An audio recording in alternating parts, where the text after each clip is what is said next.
चलिए शुरुआत करते हैं और आपको बताते हैं कि क्या कुछ कश्मीर में ऐसा होने जा रहा है जिससे निपटने के लिए भारत के सबसे बेहतरीन कमांडोज में से एक मार्कोस और एनएसजी कमांडोज को यहां पर अपॉइंट किया जा रहा है, यहां पर कुछ कार्य के लिए भेजा जा रहा है। आज के सेशन में चर्चा करेंगे आपको, लेकिन उससे पहले कुछ बातें याद दिला दें। आपको याद होना चाहिए कुछ समय पूर्व हमने आपको बताया था कि भारत को लेकर जो पाकिस्तान का डर था वो सही निकला। किस विषय पर?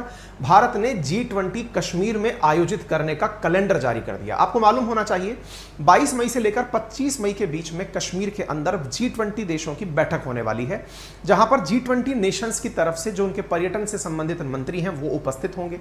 ऐसी स्थिति में पाकिस्तान के द्वारा अभी से ही अपना सिग्नेचर देना शुरू कर दिया है। चाहे पुंछ के अंदर हुआ आतंकी हमला हो, जिसके बदले में कश्मीर की जनता जो है वो एक सौहार्द की मिसाल पेश करती दिखाई दी थी, या फिर हाल ही के समय पर पाकिस्तान के द्वारा ओपनली यह स्वीकार किया जाना हो कि कश्मीर में होने वाले इस इवेंट को वो पूरी दुनिया के अंदर एक्सपोज करेगा, यानी कि वो बताएगा कि पाकिस्तान के मतलब कश्मीर के खिलाफ किस प्रकार से इंडिया एक प्रोपेगेंडा कर रहा है। पाकिस्तान ने साफ साफ ये कहा है कि वो कश्मीर के मुद्दे को फिलहाल अंतर्राष्ट्रीय स्तर पर इतना उठाएगा ताकि जो अंतर्राष्ट्रीय कम्युनिटी वहां आ रही है उसे ये पता चले कि जो कश्मीर यूएन के मध्य में या यूएन के पास में विवादित स्थान के रूप में रजिस्टर्ड है, वहां पर इंडिया किसी अंतर्राष्ट्रीय इवेंट को कैसे आयोजित कर सकता है। अब संभव है कि इस समय पाकिस्तान जो है वो कोई ऐसी हरकत कर दे जिसके चलते कश्मीर में अलगाववाद या बगावती जो लोग हैं वो कोई ऐसी हरकत कर दें जिससे G20 लोगों को यह लगे कि देखिए कश्मीरी ही परेशान है इस बात से, क्योंकि कोई सुनना नहीं चाहता है। ऐसी स्थिति में पाकिस्तान उन्हें बरगलाने की कोशिश कर रहा है। हाल ही में कश्मीर के अंदर रह रहे हुर्रियत के नेताओं के द्वारा पाकिस्तान के राष्ट्रपति अलवी जो है उसको लेटर भेजकर कहा गया है कि आप कुछ कहते क्यों नहीं। तो ऐसी स्थिति में शहबाज शरीफ ने आश्वासन देते हुए कहा है कि आप चिंता मत करिए, हम अंतर्राष्ट्रीय मंच पर इस विषय को कि इंडिया किस प्रकार से कश्मीर को अंतर्राष्ट्रीय देशों को इकट्ठा करने के मंच के रूप में एकत्रित कर रहा है, जो कि पूरी तरह गलत है, और हम पूरी तरह इसको प्रोपोगेट करेंगे। अब इस स्थिति में दो स्थितियां बनकर आती हैं कि एक, इंडिया के केस में पाकिस्तान संभव है चालाकी क्या चल सकता है कि वो दुनिया के सामने दिखाने के लिए अंतर्राष्ट्रीय स्तर पर खूब सारा विरोध दर्ज करा सकता है कि देखिए ये क्या गलत कर रहे हैं, करना नहीं चाहिए। 2-4 देशों को भड़का भी सकता है।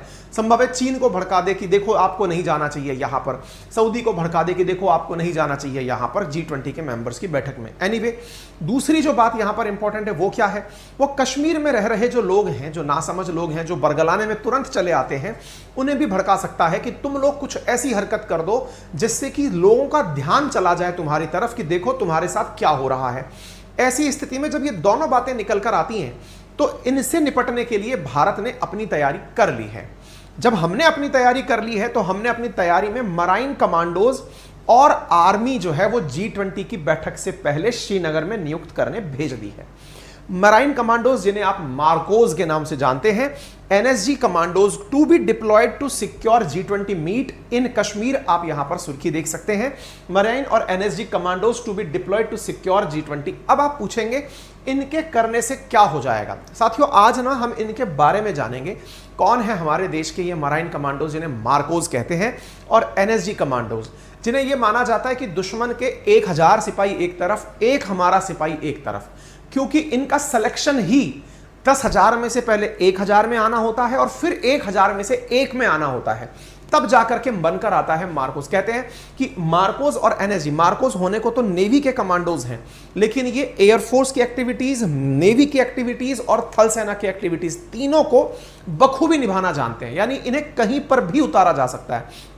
ये वो लोग हैं जो पानी के अंदर साइलेंटली डूबकर, यानी जैसे वहां डल लेक है तो डल लेक के अंदर कोई ऐसी गतिविधि ना हो जाए तो संभव है कि मार्कोस वहां पर तैनात रहकर किसी भी विकट परिस्थिति से निपटने के लिए पानी में डाइव लगाकर उस स्थिति से निपटाया जा सके। ऐसे ही एनएसजी कमांडोज, तो इनको यहां पर तैनात किया गया है। तो इसका क्या उद्देश्य होगा आज के सेशन में हम समझेंगे। आज के सेशन में हम चर्चा करते हैं और बताते हैं कि marine and NSG commandos will be deployed to secure the venue the G20 working group meeting schedule to be held in Kashmir later this month. 22 से 25 मई के बीच में जो होने वाली बैठक है उसको कंप्लीट करने के लिए इन कमांडोज को भेजा जा रहा है। तो जैसा आप सभी जानते हैं भारत के अंदर अगर हम यूनियन टेरिटरी 370 हटाने की अगर बाद में बात करें तो हमारे देश में जम्मू कश्मीर और लद्दाख नाम से 2 यूटी नए बन के आए थे। उनमें से जम्मू कश्मीर जो है उसकी राजधानी श्रीनगर के अंदर यह बैठक आयोजित की जानी है। सिक्योरिटी ऑफिशियल्स का कहना है कि जो भी इस मीटिंग को अटेंड करेंगे वहां पर सिक्योरिटी रिव्यू पहले से ही किया जा रहा है और पोटेंशियल टेरर अटैक्स जो पॉसिबल हैं उनसे निपटने की तैयारी की जा रही है। तो देखिए, 2 प्रकार के यहां पर टेरर अटैक संभव है। पहला एक अटैक संभव है जो अभी हाल ही में पुंछ के दौरान हुआ। पुंछ में क्या हुआ था, मतलब आर्मी के एक व्हीकल के ऊपर आतंकियों के द्वारा गनफायर किया गया था, ग्रेनेड से हमला किया गया था। दूसरी स्थिति क्या है जो कुछ समय पूर्व आपने पुलवामा में सुनी थी, क्या कि जाते हुए सेना के काफिले के ऊपर एक गाड़ी के अंदर आरडीएक्स लोड करके लाए गए और उसे गाड़ी से टकरा दिया गया। तो ये 2 प्रकार की स्थितियां हैं जो यहां संभव है। इन दोनों से निपटने के लिए ही असल में स्ट्रेटेजी बनाई जा रही है, ऐसा सिक्योरिटी फोर्सेस का कहना है।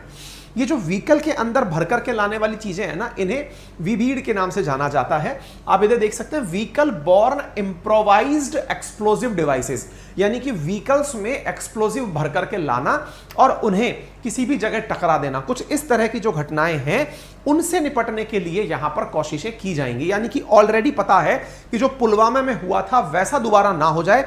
अंतरराष्ट्रीय स्तर पर भारत की सुरक्षा की जो गारंटी है वो दुनिया को लगे कि हां, इंडिया ने वादा किया था जो निभाया है। साथियों, आपको मैं याद दिला दूं, जिन मार्कोस की हम बात कर रहे हैं, सुनने में आपको मार्कोस और एनएसजी केवल एक सुर्खी लग सकते हैं, लेकिन एक मार्को बनने में कितना समय और कितना पोटेंशियल, कितना टैलेंट इन्वॉल्व होता है उसकी बयानगी आप इन बयानों से देख सकते हैं कि देश में चाहे आतंकवाद हो, नेवी ऑपरेशन हो, एंटी पायरेसी ऑपरेशन हो, इन सबसे निपटने में जिन कमांडोज का उपयोग किया जाता है उनमें आते हैं मार्कोस।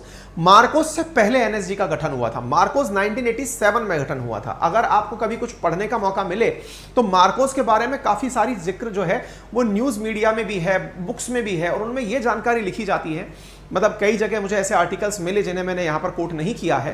कहते हैं कि जब इंडिया आए थे ओबामा, तो अमेरिका की फोर्सेस ने जिस हमारी सुरक्षा एजेंसी से सुरक्षा की मांग की थी कि इंडिया के मार्कोस अगर हमें सुरक्षा प्रोवाइड करा दें तो that is nothing like it, यानी कि उससे बेहतर हमारे लिए कुछ नहीं होगा। कुछ ऐसी फीलिंग्स थी उनकी। आप इससे अंदाजा लगा लीजिए कि दुनिया में जो सबसे, मतलब एक तरह से समझा जाता है कि सब तरह के सबसे निपटने वाले जो कमांडोज जाने जाते हैं वो नेवी के, अमेरिकन नेवी के सील कमांडोज होते हैं। उनसे भी कई मामलों में बेहतर है हमारे मार्कोस कमांडोज। तो ये मार्कोस कमांडोज जो हैं, इनके बारे में कहा जाता है द फ्यू द फियरलेस, ठीक है ना। इनके सेना के अंदर मतलब बहुत कम लोग हैं, लेकिन ये लोग बिल्कुल फियरलेस होते हैं। इनके अगर आप मतलब फोटोज, पिक्चर्स इनको ऑपरेट करते हुए देखेंगे तो खुद से ही गूज़बम्स आपके दिमाग में आने लगेंगे। हर प्रकार की गतिविधि के लिए ये पूरी तरह चौकन्ने और तैयार रहते हैं। इन्हें चाहे कितनी भी क्रिटिकल स्थिति में, चाहे बर्फ हो, चाहे पानी हो, चाहे जहां हो, आप इन्हें उतार सकते हैं। The few is the fearless, ये इनका मोटिव वाक्य है। और इन्हें कश्मीर में तैनात किया जा रहा है, और कश्मीर में तैनात करने की खास वजह है ताकि आतंकियों में पहले ही यह डर बिठा दिया जाए कि यदि ये आ गए तो तुम्हें कोई बचा नहीं पाएगा। तो ऐसी स्थिति में इनकी जो गतिविधियां हैं या इनके जो आतंकियों का जो प्रयास है भारत को मतलब अंतरराष्ट्रीय स्तर पर नुकसान पहुंचाने का, उसे चेज करने के लिए मार्कोस की नियुक्ति यहां पर की जाएगी। मैं मार्कोस के बारे में थोड़ी आपको जानकारी और दे दूं। जानकारी यह है कि इन्हें कमांडो ट्रेनिंग दी जाती है, और इनकी ट्रेनिंग में कुछ चीजें ऐसी हैं जो कि जानने में भी बड़े ही मतलब सोचने में ही टेंशन क्रिएट कर देती है। जैसे इनकी ट्रेनिंग के अंदर एक पार्ट होता है हालो और हाहो। ये हालो और हाहो नाम की जो ट्रेनिंग है, इसमें हालो के अंदर जवान को 11 किलोमीटर की ऊंचाई से जमीन पर कूदना पड़ता है, जबकि जो हाहो है इसमें 8 किलोमीटर की ऊंचाई से जवान को कूदना पड़ता है और 8 सेकंड के अंदर अपने पैराशूट को खोलना होता है। यानी मार्कोस कमांडोज की ट्रेनिंग का हिस्सा है। जिस चीज को करने के लिए, स्काई डाइविंग करने के लिए लोग विदेश जाकर पैसे खर्च करके आते हैं, वो काम इन्हें रेगुलर रूटीन में इतनी ऊंचाई से करना होता है कि वहां पर जाता हुआ प्लेन और फ्लाइट भी दिखाई ना दे। इतनी ऊंचाई से स्काई डाइविंग वगैरह नहीं कराई जाती हैं जितनी ऊंचाई से इन लोगों को ड्रॉप कराया जाता है। 11 किलोमीटर ऊंचाई, आपको ऊपर दिखाई नहीं देगा कि ऊपर प्लेन है भी या नहीं है। और आप सोचिए उस जगह से कमांडो को कुदा दिया जाता है, आपको अंदाजा भी नहीं होगा कि ऊपर से आपके लिए काल बनकर कौन आ रहा है। यह है मार्कोस कमांडो। साथ में इनकी ट्रेनिंग के अंदर इनको अपने कंधे पर 25 किलो का भार लेकर और कीचड़ में अपनी कमर तक अपने आप को दबाकर 800 मीटर की दौड़ लगानी पड़ती है। आप इससे अंदाजा लगाइए, 25 किलो वेट आपके कंधे पर, कीचड़ के अंदर आप कमर तक धसे हुए हैं, आपको चलना इतना मुश्किल है कि आप प्रॉपर निकल जाएं, वो अपने आप में एक चुनौती है। उस बीच में आपको कंधे पर वजन लेकर 800 मीटर की दौड़ लगानी है। ये इनके ट्रेनिंग के कुछ ऐसे हिस्से हैं या किस्से हैं जिन्हें सुनकर ही आपको गूज़बम्प्स आने चाहिए। ये इनका जो एम्बलम है या फिर जो इनका पहचान से चिन्ह है, आप उसे यहां देख सकते हैं। इससे आपको अंदाजा लग जाएगा कि ये किस किस प्रकार से हर चीज के लिए, चाहे फिर वो नेवी हो, चाहे फिर वो एयरफोर्स हो, चाहे वो थल सेना हो, सबके लिए सज्ज हैं। ठीक है ना। तो ये मार्कोस की आपने कहानी और पिक्चर सुनी। इसके साथ साथ अब दूसरे जो कमांडो यहां भेजे जा रहे हैं वो हैं हमारे एनएसजी कमांडोज। साथियों, एनएसजी कमांडोज को आपने अक्सर कुछ इस प्रकार से देखा होगा जिन्हें देखकर फीलिंग आती है कि यार ये तो ब्लैक कैट कमांडो हैं, है ना। तो एनएसजी के जो हमारे कमांडोज होते हैं, जिन्हें आप सिर से लेकर पांव तक बिल्कुल काले कपड़ों में ढके हुए देखते हैं, इसके पीछे का बड़ा कारण होता है ये अपनी पहचान जाहिर नहीं करना चाहते। पहचान जाहिर नहीं करना चाहते, उसके पीछे का कारण क्या है? ताकि दुश्मन को झुटलाया जा सके। असल वाइज में क्या होता है कि ये लोग बहुत कम होते हैं, कम है तो संभव है कि कोई इनके साथ में कभी किसी इस तरह की घटना को अंजाम ना दे दे जिसके लिए हमें बहुत बड़ी कीमत चुकानी पड़े। तो अपनी पहचान को गुप्त रखते हुए ये काम करते हैं। और एनएसजी, जिसे नेशनल सिक्योरिटी गार्ड कहते हैं, इसमें नियुक्ति लेना अपने आप में बहुत टफ है। जैसे कि नेवी के अंदर से हमारे मार्कोस बन के आते हैं, ऐसे एनएसजी जिसका गठन 1984 में आतंकवाद से निपटने के लिए किया गया था, कहते हैं कि इसमें एंट्री लेने के लिए कोई डायरेक्ट भर्ती नहीं है। इसमें एंट्री लेने का जो तरीका है वो कम से कम आपको 10 सेना के अंदर 10 साल का अनुभव होना चाहिए। नंबर एक, जो इंटरनेट पर, सोशल मीडिया पर प्राप्त जानकारी है वही मैं आपसे साझा कर रहा हूं। मेरे पास में कोई भी ऑफिशियल डेटा नहीं है। मैं जो न्यूज चैनल्स में, पत्र पत्रिकाओं में लिखा हुआ है वो आपसे साझा कर रहा हूं। उनमें से कहा गया है, पत्र पत्रिकाओं में चर्चा है कि इनके लिए कहा जाता है कि जब इन्हें मतलब एंट्री दी जाती है तो कहा जाता है कि 53% एनएसजी के कमांडो ऐसे हैं जिन्हें इंडियन आर्मी से चूज किया जाता है, और 45% हमारे एनएसजी कमांडोज ऐसे होते हैं जिन्हें सीआरपीएफ, आरपीएफ, आईटीबीएफ, बीएसएफ आदि इनसे चुना जाता है। आप इससे अंदाजा लगा सकते हैं कि इन्हें अर्धसैनिक बल और भारतीय सेना में से चुन करके निकाला जाता है। इनकी खासियत है, इनका मोटिव वाक्य है क्या? नेवर से गिव अप, यानी छोड़ना नहीं है। यानी कि अगर वो कह दिया ना, जब तक मतलब कहते हैं जब तक तोड़ेंगे नहीं तब तक छोड़ेंगे नहीं, ये उस प्रकार के मोटिव वाक्य से प्रेरित रहते हैं। आप इन्हें अक्सर बड़े बड़े जितने हमारे राजनेता हैं या फिर देश में हुए ऐसे आतंकी हमले हैं उनमें आप इन्हें देख सकते हैं। जैसे प्रधानमंत्री के साथ में आपको जो कमांडोज, हालांकि फिलहाल एसपीजी की सुरक्षा दी जाती है, स्पेशल प्रोटेक्शन फोर्स की फोर्स होती है, लेकिन एनएसजी की सुरक्षा भी वहां पर उपलब्ध रहती है। ठीक है ना। इन्हें आप बहुत सारी, जैसे अगर ताज की बात की जाए तो ताज पर जब मुंबई आतंकी हमला हुआ था हमारे देश में, पाकिस्तान द्वारा करवाया गया था, उस समय भी हमारे मार्कोज ने और एनएसजी कमांडोज ने मोर्चा संभाला था और आतंकियों को यहां से मतलब पूरी तरह से जमीन के सुपुर्द कर दिया था। ठीक है ना।